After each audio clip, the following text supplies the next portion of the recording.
By the autumn of 325 BC, Alexander the Great stood at the edge of the known world. He had conquered Greece, Persia, and even reached India. But his dream, to reach the Eastern Ocean, ended abruptly at the Beas River, when his tired soldiers refused to march any further. So, Alexander changed his plan. If he couldn't go east, he would go south, down the mighty Indus River, to reach the great ocean and open a new sea route for his empire.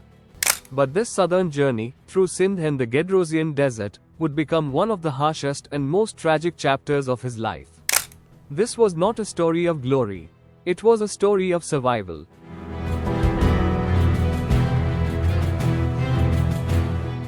Alexander's fleet of hundreds of ships was built after his famous victory over King Porus at the Battle of Hydaspes. His friend Nearchus commanded the navy, while Alexander led two army columns on both sides of the river. But their journey down the Indus was anything but peaceful.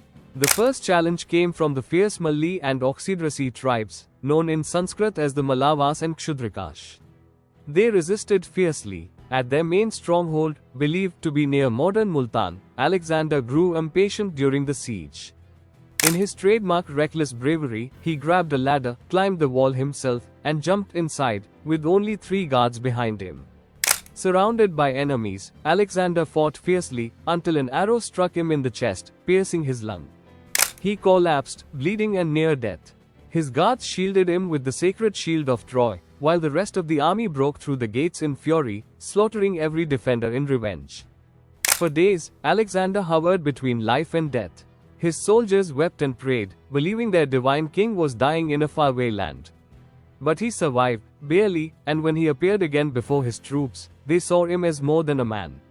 The story of his near death spread down the river, and the tribes of Sindh began to realize what kind of conqueror was coming their way.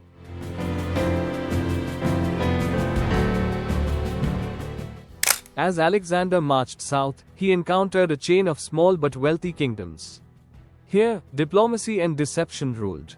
The first of these kings was Oxycanus. He sent gifts and promises of loyalty, but secretly prepared to rebel. Alexander saw through the trick and sent his general Perthon, who swiftly defeated and executed him. The message was clear: half-hearted loyalty meant death. Next came Porticanus, who also submitted, then rebelled as soon as Alexander left. Once again, Alexander turned back, captured his cities, and executed him. Then came a different kind of ruler, King Musicanus, wise, rich, and practical. He knew he couldn't win, so he surrendered peacefully. Alexander reinstated him as a client king. The Greeks admired the prosperity of his land, its fertile farms, strong laws, and organization.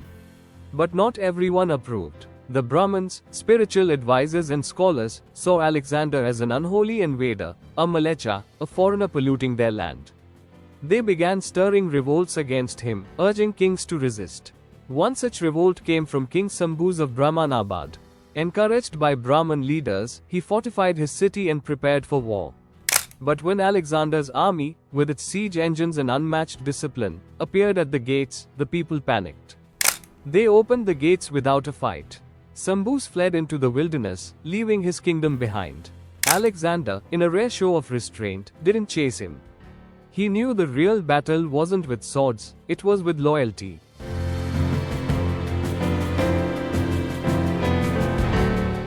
Further south lay Patla, the key city at the mouth of the Indus Delta, ruled by King Maurus.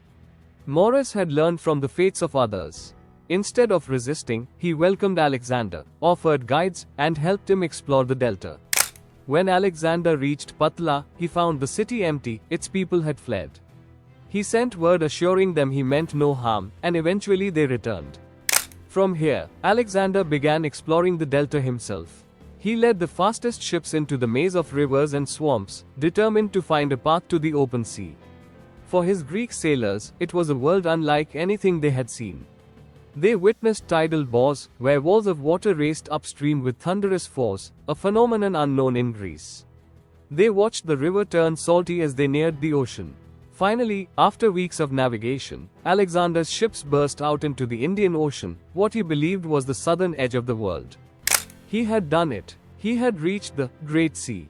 At the shore, he offered sacrifices to the gods and ordered the building of harbors and dockyards at Patla.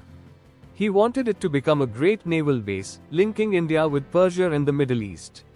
He then gave his Admiral Nearchus a daring mission to sail from the Indus, along the unknown coastline, all the way to the Persian Gulf, proving that the Indian Ocean connected to his empire by sea.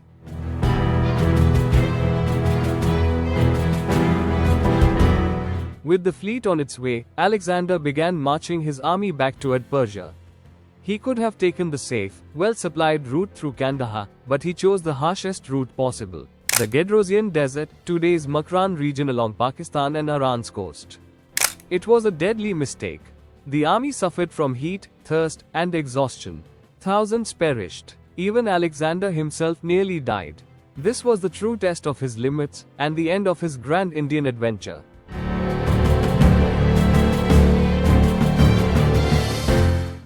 By the time Alexander returned to Persia, the Sindh campaign was over. He had reached the ocean, mapped the Indus, and proved the connection between land and sea. But his dream of turning Patala into a great trading port never came true. After his death in 323 BC, Greek influence in Sindh faded quickly.